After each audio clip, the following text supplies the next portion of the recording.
Bonjour mes chers balances, je vous remercie de me retrouver pour ce taroscope du mois d'octobre. Beaucoup d'entre vous célébreront leur anniversaire au cours de ce mois. Je vous souhaite de démarrer ce cycle de la meilleure des façons. Je vous souhaite le chemin encore plus lumineux, le plus lumineux possible pour ce nouveau cycle que vous démarrez. Et puis on va justement se pencher sur ce que nous réserve ce nouveau cycle avec ce taroscope d'octobre et la carte du 10 de bâton que nous trouvons dans les aspects qui vont vous être profitables pour ce mois. Or, la carte du 10 de bâton, c'est précisément la fin d'un long chemin. Le 10 de bâton va en effet fréquemment signaler une grande fatigue parce que nous sommes en train d'arriver au bout d'une situation, au bout d'un projet, au bout d'une relation. Et donc, il se dégage de cette carte une sensation quelquefois un peu de fardeau parce que tout ce que l'on porte, ça fait un bout de temps que ça commence à nous peser. Mais la bonne nouvelle, c'est que si le 10 de bâton se trouve dans les aspects qui vont nous être profitables pour le mois qui arrive, c'est que on arrive au bout du chemin, on arrive à l'aboutissement recherché, les efforts vont payer puisqu'il est question ici d'endurance et de persévérance. Le 10 de bâton, il est souvent en train de se dire je vais bientôt plus pouvoir tenir, je vais bientôt lâcher. On n'est pas loin du burn-out quelquefois sur le plan professionnel ou au bord de l'implosion ou de l'explosion sur le plan émotionnel. Mais on s'est dit, allez, j'encaisse, allez, je tiens bon, ce ne sont plus que les derniers mètres à franchir. Et le 10 de bâton ne vous encourage pas à vous martyriser, mais il nous dit que bien le succès escompté, c'est-à-dire l'objectif que l'on s'est fixé à endurer la situation, eh bien, va être atteint. Alors le prix à payer, c'est la carte de la force qui le décrit, ce prix-là, puisque la carte de la force se trouve dans les obstacles et nous parle précisément d'épuisement physique, émotionnel, moral, quand la carte se trouve dans les obstacles. C'est quelquefois d'ailleurs l'impression, le sentiment qu'on va pas pouvoir tenir bien plus longtemps ou qu'on est vraiment fragilisé, vulnérabilisé, à fleur de peau et qu'on risque bientôt de s'effondrer puisque la carte communique précisément avec le 10 de bâton qui ploie un peu sous la tâche. Alors, la carte du 10 de bâton va nous dire va nous inviter à ne pas hésiter à demander de l'aide, déléguer, afin de ne pas tout porter toute seule, tout seul, à bout de bras. Savoir soi-même se ménager, ne pas trop en faire, parce que sinon on finirait par se surmener soi-même. Savoir prendre la parole aussi, faire entendre sa voix, se manifester pour dire voilà, là j'en peux plus, je stresse trop, j'endure trop, j'ai trop de responsabilités, ou j'ai trop encaissé, j'ai trop pris sur moi. Puisque la carte de la force nous dit qu'il peut avoir à un moment le sentiment que vous êtes dépassé par la situation. La carte de la force dans les obstacles, c'est avoir le sentiment d'être tellement fragilisé ou vulnérabilisé par cette personne, cette situation, ce projet. Vous êtes tellement à fleur de peau que euh, vous n'avez plus le contrôle de vos émotions. On pourrait comprendre ça avec la carte de la force dans les obstacles, ou que vous pourriez avoir des actions, des réactions non maîtrisées, c'est-à-dire que des excès de colère, ce qui ne vous ressemble pas, ou de la jalousie ou de l'emportement. Bon, vous pourriez en être victime. Mais il faut éviter en tout cas tout rapport de force quand la carte se trouve dans les obstacles. C'est pas comme ça qu'on va régler la situation. Mais ça peut être vraiment plus vraisemblablement l'idée de perte de contrôle. On a peur de mal faire, on a peur que tout s'effondre. Peut-être parce que voilà, c'est de plus en plus lourd à endurer et que notre confiance en nous commence à être un petit peu mise en cause. Il peut y avoir aussi des événements qui font que notre ego, notre confiance en nous, notre orgueil est ébréché, ébranlé, et on a un petit peu des difficultés à reprendre du poil de la bête, à croire en nouveau en soi, on déprime pendant un moment, mais c'est qu'on est vraiment sur les dernières étapes, les derniers efforts afin de se débarrasser de ceci afin d'atteindre cela, afin de faire aboutir cette situation ou afin de connaître l'achèvement dans le cas de cette relation. Parce qu'effectivement, en termes de vibration, nous avons la carte du 8 de coupe. Alors le 8 de coupe va avoir plus trait à l'aspect émotionnel et relationnel, mais le 8 de coupe, c'est fréquemment l'idée qu'il y a une situation qui est plus pour nous.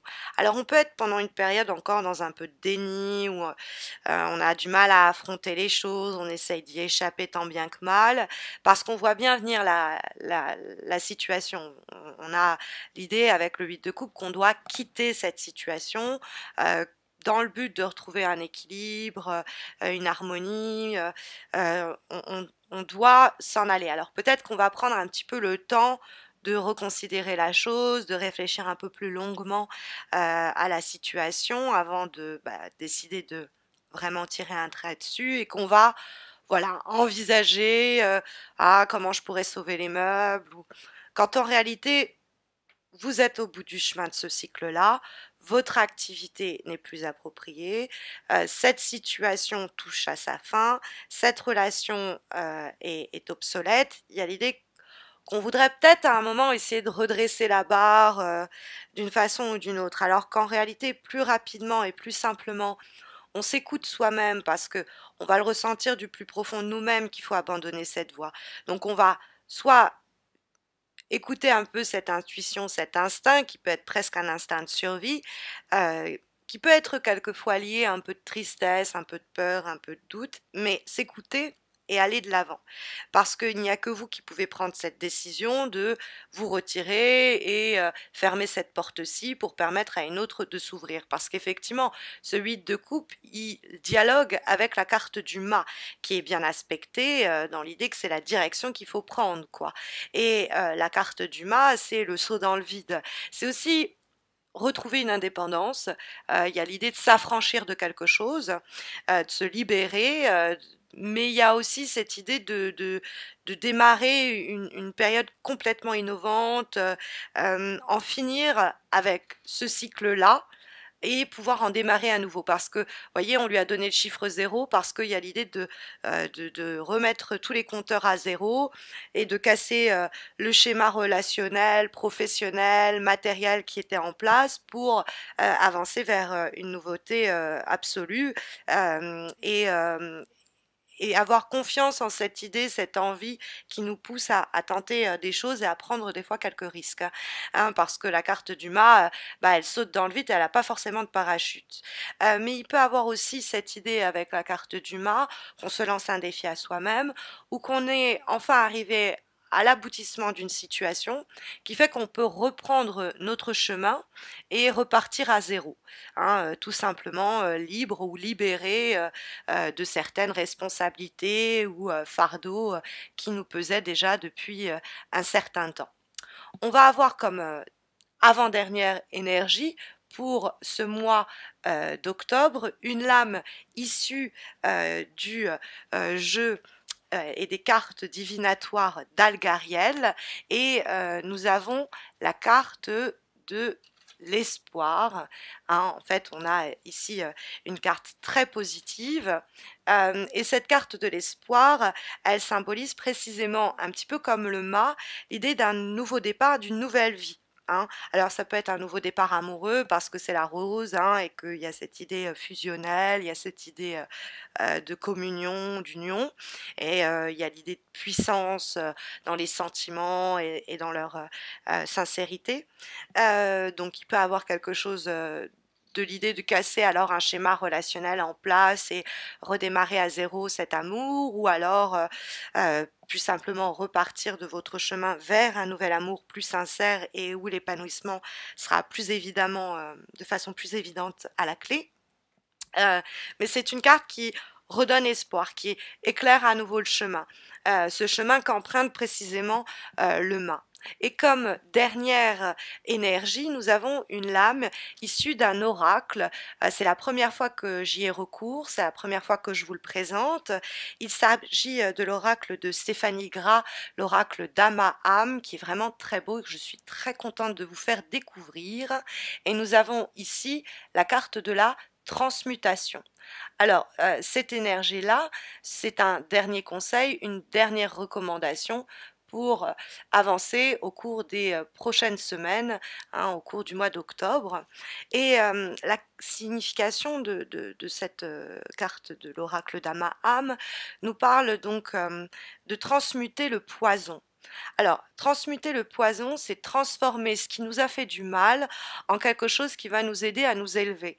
Quelque chose qui nous a fait du mal ou qui nous pèse, on peut l'assimiler à la carte du 10 de bâton et à la carte du coup de la force, d'être un peu dévitalisé, diminué, affaibli, etc., du fait de ce qui nous a pesé lourdement sur les épaules pendant une longue période. Et c'est précisément ce dont nous parle cette carte de l'oracle d'Amaham, c'est l'idée de transformer ces éléments qui étaient des fardeaux, ces éléments qui nous ont pesés, transformer cela par un travail notamment intérieur, en se responsabilisant, en essayant de se purger un petit peu de toutes ces énergies telles que l'huile de coupe qui nous retenait de nous élancer, de nous libérer de cette méfiance, de ce trouble que la carte de la transformation, de la transmutation du poison peut nous parler. Ça peut être des fois un passé lourd, ça peut être le passé d'une relation, d'une situation qui est lourde, dont on va apprendre à précisément se défaire. Ça peut être aussi se libérer des fois de ses propres comportements, hein. La carte du mât peut nous parler de, eh bien, agir et réagir de façon complètement différente. On est une nouvelle personne, on s'est délivré de ce qui nous pesait, ce qui nous affaiblissait, on a laissé derrière nous de mauvaises habitudes et on a éclairci notre ciel de cette façon-là. La parole de fée qui est associée à cette carte de l'oracle d'Amaham est le suivant. Il n'y a pas de personnes méchantes, il y a seulement des personnes souffrantes qui n'ont pas trouvé d'autre moyen que de blesser les autres pour gérer leur propre souffrance. Quand nous sommes épanouis et heureux, avons-nous envie de chercher des histoires aux autres? Et donc bon, ça peut être l'idée aussi que transmuter le poison, ça peut être un poison aussi qu'on a injecté en nous, on nous a fait souffrir, on a supporté, on a enduré parce que ce sont des gens malheureux, etc. Mais nous pouvons être nous-mêmes celui ou celle qui s'est infligé ce mal par des appointements, des illusions, déceptions, à cause des épreuves douloureuses que l'on a vécues et qui nous ont un peu parasités et qui peuvent aussi se faire sentir dans nos rapports aux autres, hein, les rapports de force dont la carte de la force dans les obstacles pouvait parler, c'est-à-dire que dans des états un petit peu difficiles et éprouvants, on peut avoir des réactions qui ne sont pas celles qu'on aimerait avoir. Et donc, il y a l'espoir ici de se débarrasser de ce fardeau-là en termes de comportement, en termes d'attitude, que ce soit celui qu'on nous inflige ou que ce soit celui que nous adoptons nous-mêmes, hein. Ça peut être le dernier élément de message que les cartes souhaitent ici vous transmettre pour démarrer ce nouveau cycle, ce mois d'octobre de la meilleure des façons pour vous. En tout cas, c'est ce que je souhaite. J'espère que ça vous guidera de la meilleure des façons. Mais vous le savez, si vous avez besoin d'un tirage personnalisé, vous avez les concours que j'organise, le concours sur ma page Facebook. Vous avez le lien de ma page Facebook en descriptif de cette vidéo, donc n'hésitez pas à m'y retrouver pour remporter un tirage en croix un petit peu comme celui-ci, mais répondant à votre problématique du moment. N'hésitez pas non plus à vous abonner à ma chaîne YouTube si vous ne l'avez pas encore fait. Ça vous permettra de ne pas rater les prochains taroscopes, mais plus encore de ne pas rater les concours ponctuels que j'organise exclusivement sur ma chaîne YouTube. Je vous souhaite à tous et à toutes de très belles semaines à venir. Je vous retrouve à la fin du mois d'octobre pour les taroscopes de novembre. D'ici là, portez-vous bien.